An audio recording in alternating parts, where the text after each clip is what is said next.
All right, let's take a deep dive into something uh, pretty ancient, but also incredibly powerful.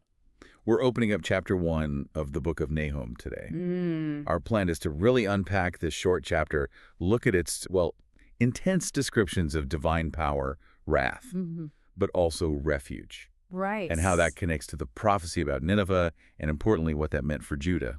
In Nahum 1, it really just kicks off immediately. There's no slow buildup. It establishes God as jealous and avenging, full of wrath. It's a strong start. Definitely. It's like a declaration. Judgment is on its way, and it's going to be absolute. Yeah, but it's not just wrath, is Yeah. it? It feels like it emphasizes accountability, too. Mm. It says the Lord is slow to anger, suggests patience, Mm-hmm. but then boom, great in power. The Lord will not leave the guilty unpunished.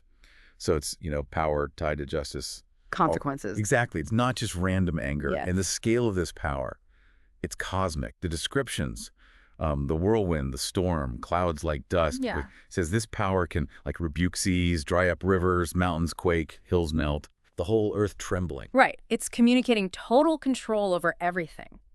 No human power, nothing in nature can actually stand against it. And it asks that question, doesn't it? Who can endure his fierce anger?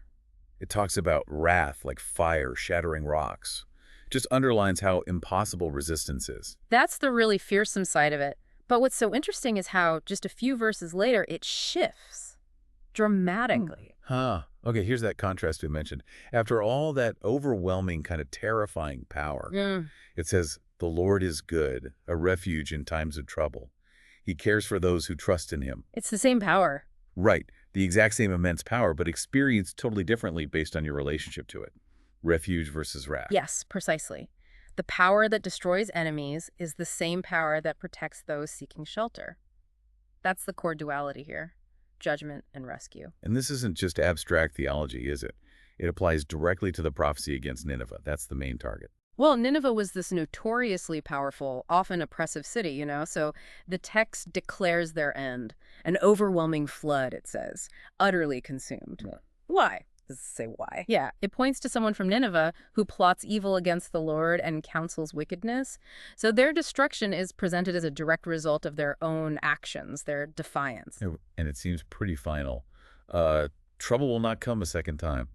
No descendants, idols smashed, grave prepared, because they are vile, strong language. Very. It signifies a moral corruption that, in the text's view, warrants this total judgment. But what's really key is how this judgment is framed as liberation for someone else, for Judah. Ah, right. It explicitly says to Judah, even though they've been afflicted, they'll be afflicted no more. Exactly. So Nineveh's destruction is directly linked to Judah's freedom. Now I will break their yoke from your neck and tear your shackles away. That's huge. That's not just symbolic language then. Yeah. It's talking about ending real oppression by dealing with the oppressor.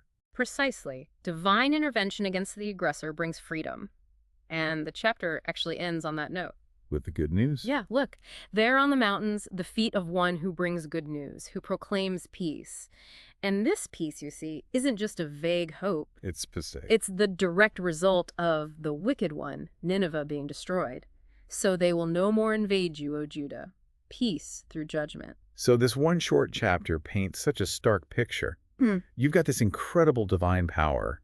On one hand, terrifying destruction for one group, and on the other, for a different group, it means refuge, safety, liberation, good news. It really makes you wrestle with things. It does. Divine action means ruin for some, but freedom for others. How does that challenge, or maybe even confirm, our own ideas about what justice looks like? Something to think about.